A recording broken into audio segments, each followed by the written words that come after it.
अब हम लोग दान घाटी की तरफ जाते हैं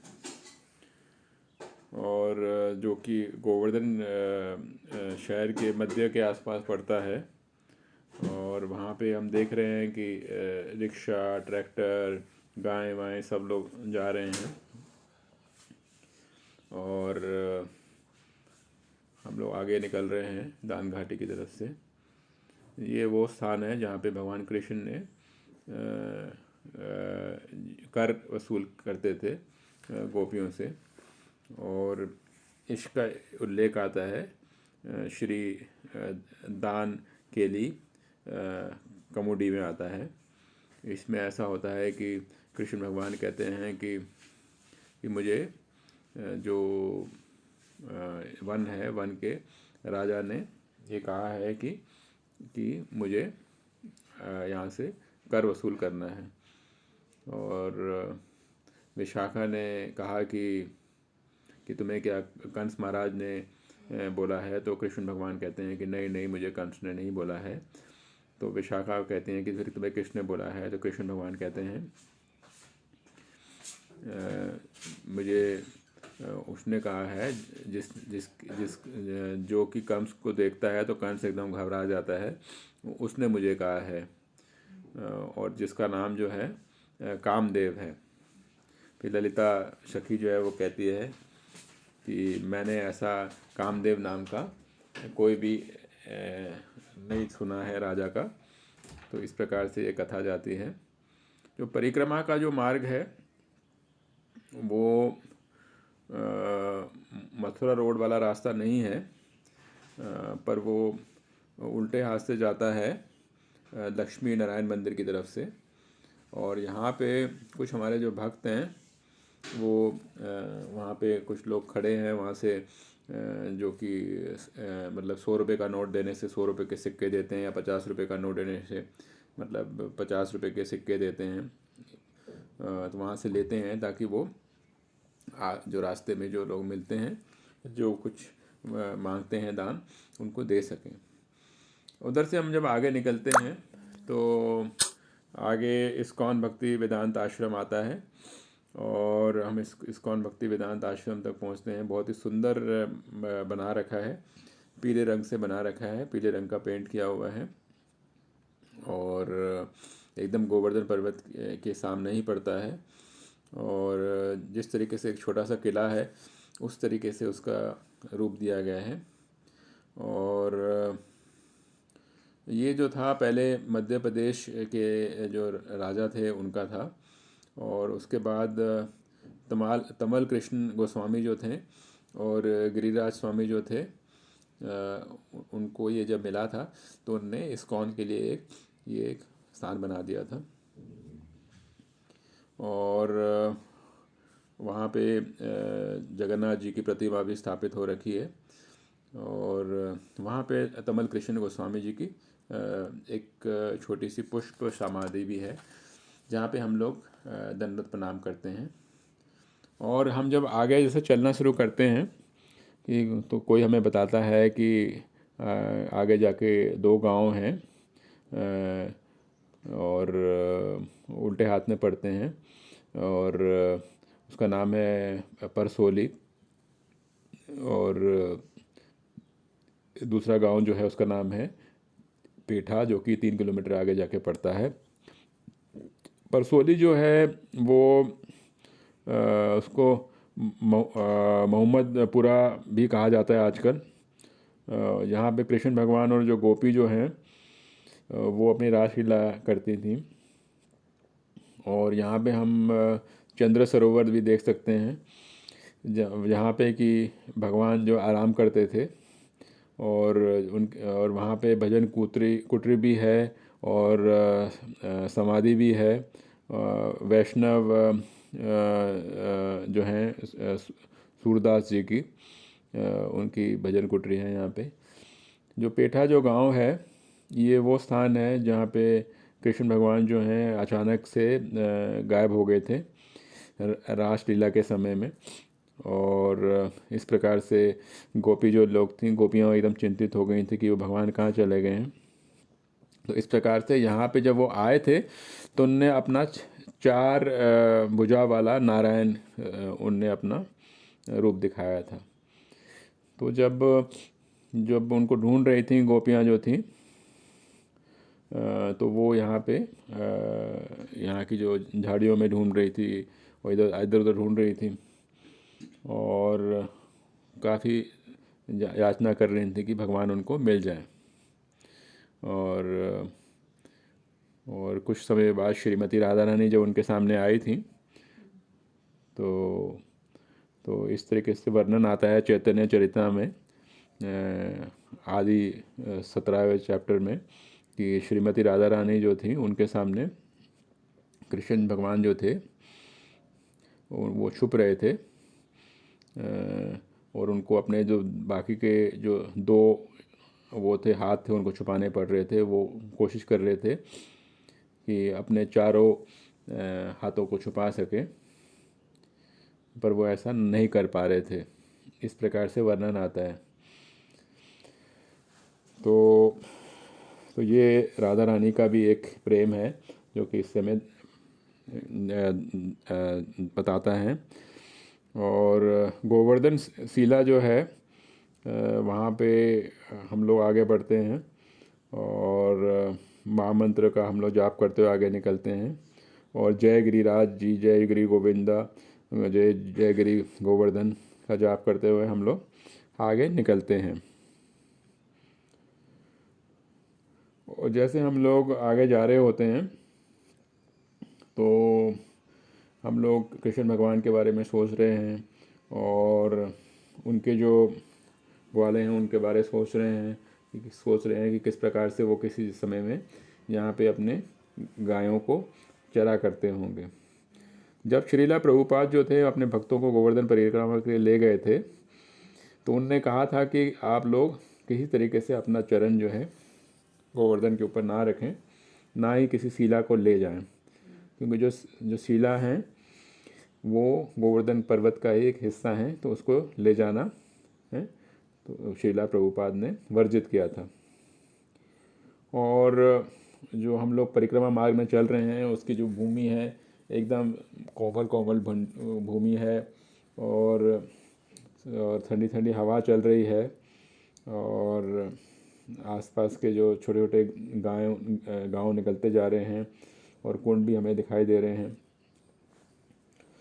और हमें वहाँ पे एक गुफा भी ज्ञात होती है कि जहाँ पे कि जो जोमासुर था, जोमासुर ने अपहरण किया था कुछ ग्वालों का, और उसके बारे में हम लोग आगे जब चर्चा करेंगे जब हमारे परिक्रमा का 14वां दिन होगा।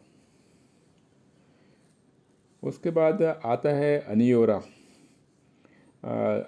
चलने के बाद और हरि नाम कीर्तन करते करते 2 किलोमीटर आगे निकल चुके हैं हम लोग अनियोरा गांव तक पहुंचते हैं।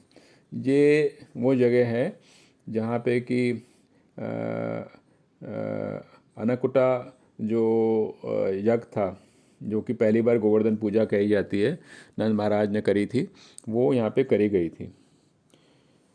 कृष्ण भगवान ने जो उस समय जो बताया गया था कि किस तरीके से पूजा करनी चाहिए, तो वही उसी तरीके से पूजा करी जाती है। एक पूरियों का, लड्डुओं का और सब्जियों का एक पहाड़ सा बनाया जाता है और बहुत दही भी डाला जाता है और दूध भी डाला जाता है। वो सारा का सारा गोवर्धन जी को ऑफ़र किया जाता है और उसको याद वहाँ पे गोवर्धन जी की पूजा होती है और वो पूजा होती है दिवाली के एक दिन बाद। और फिर उसके बाद सबको वो जो प्रसाद है वितरण किया जाता है।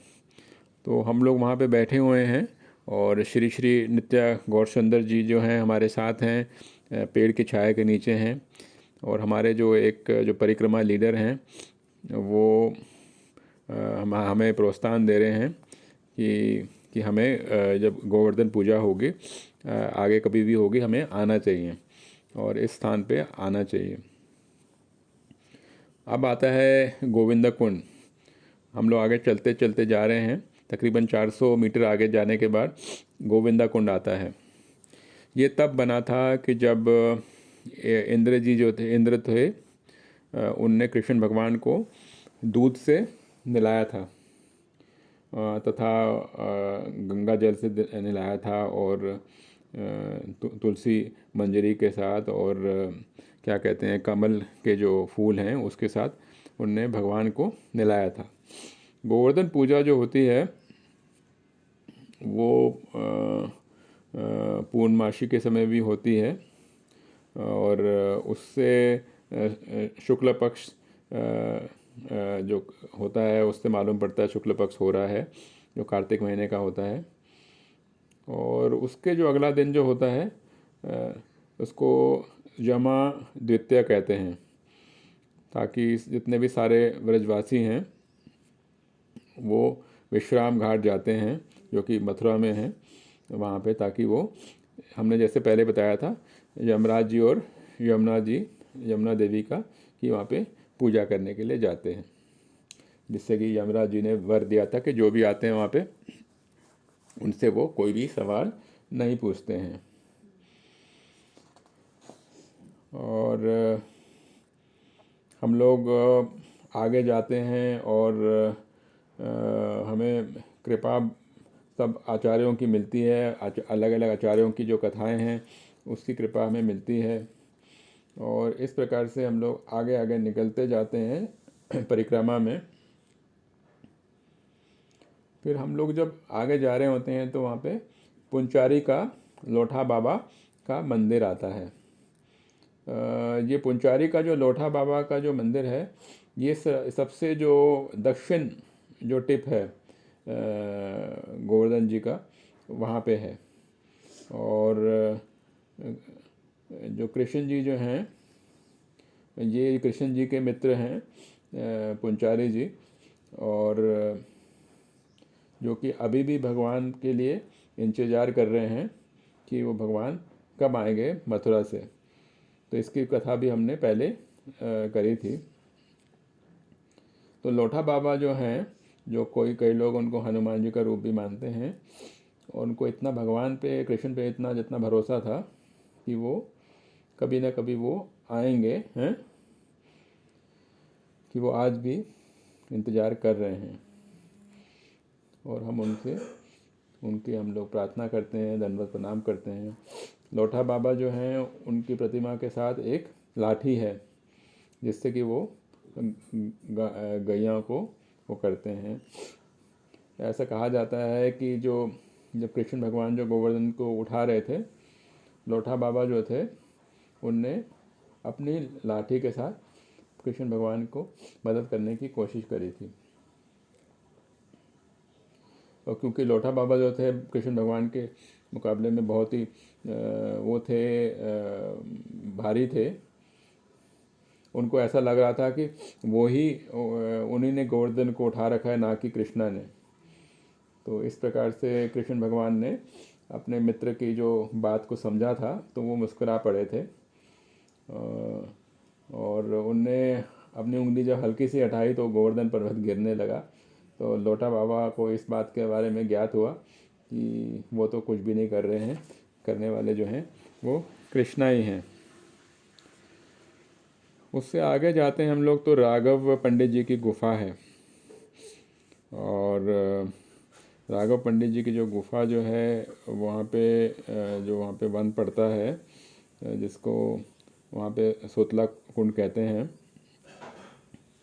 उसके साथ ही श्रीनाथ जी मंदिर है, और हम श्रीनाथ जी मंदिर के आसपास से जाते हैं राघव पंडित जी की गुफा को देखने के, जहाँ पे वो भजन करते थे, जहाँ पे कि राधा और कृष्ण भगवान की भी कई लीलाएं होती थी।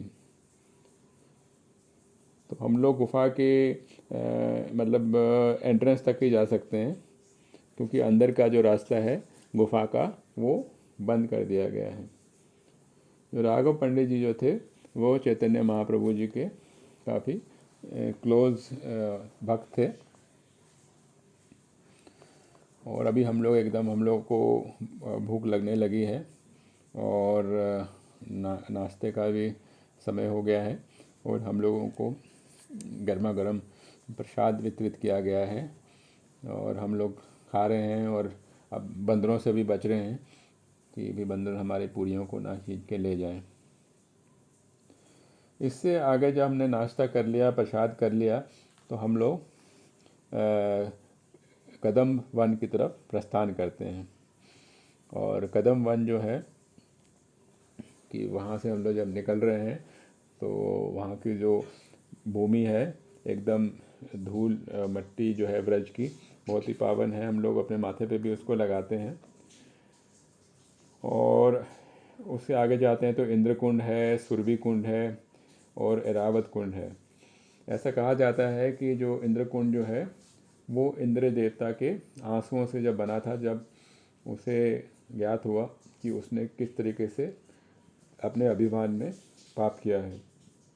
और सुरभि कुंड में वो जगह है जहाँ पे सुरभि जो थी गाय, वो इंद्र देवता लेके आए थे कृष्ण भगवान को देने के लिए, ताकि जो उन्होंने गलती करी थी उसकी माफ़ी हो सके। और जो एरावत कुंड जो है, वो एरावत आप सब जानते हैं इंद्र भगवान के जो उनका जो वाहन था वो है। और जब उनने गंगा जल से कृष्ण भगवान का अभिषेक किया था एरावत ने, तो वो एरावत कुंड बना था। आगे जाते हैं हम लोग कदम वन से, तो वहाँ पे जतिपुरा आता है। और यहाँ पे जतिपुरा में हम लोग, ये वो जगह है जो श्रीला माधवेंद्रपुरी जो हैं उनके नाम पे रखा गया है, जो कि एक सन्यासी थे। उनने अपना समय यहाँ पे व्यतीत किया था। अब हम आगे निकलते हैं, हम लोग पहुँचते हैं मुखारबिंद।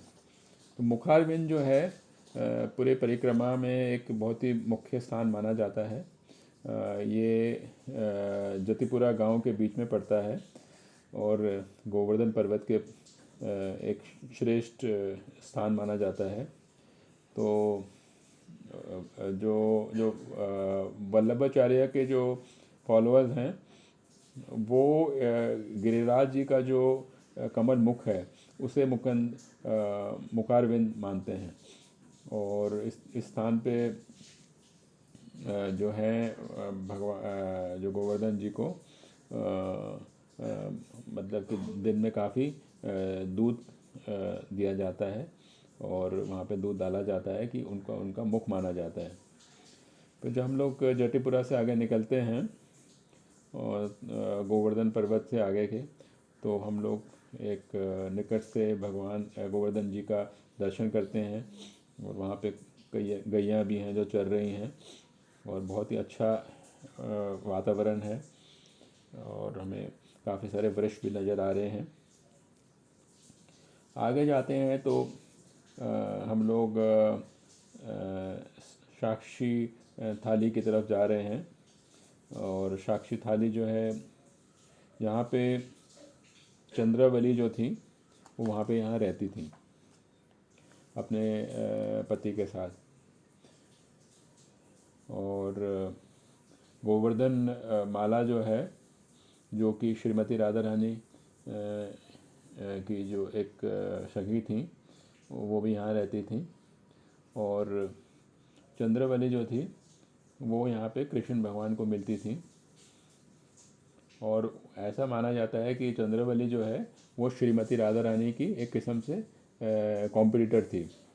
वहाँ पे भी एक कुंड है और उस कुंड को साक्षी कुंड कहा जाता है, जो कि कहते हैं कि चंद्रावली की जो 64 सखी थी उनने बनाया था। और भक्ति रत्नाकर में इस प्रकार से वर्णित आता है कि जब श्रीला रघुनाथ दास गोस्वामी जो थे, उनने जो दूध पत्ते के उसमें साक्षी तिला में डाला था, तो उनने उसको एकदम अस्वीकार कर दिया था, क्योंकि वो इतनी ज़्यादा राधा रानी की भक्त थी कि उनने इसको लेने से मना कर दिया था। कुछ देर बाद जब वो शांत हुए थे रघुनाथ दास ने ये कहा कि यहाँ पे आप शक्तिशिला में इस तरीके से ना जाएं, क्योंकि वो चंद्रावली का रहने का स्थान है। इस प्रकार से ये बात सुनने पर दास को ये बात ज्ञात हुई कि इस प्रकार से कि हमें स्थानों का मान रखना चाहिए। हम लोग आगे जब जाते हैं, राधा कुंड से जाने से पहले उद्धव कुंड आता है। उद्धव कुंड में भी बहुत ही भव्य मंदिर है, जहाँ पे कृष्ण भगवान और राधा रानी का जो बहुत अच्छा सा स्वरूप है, मंदिर है।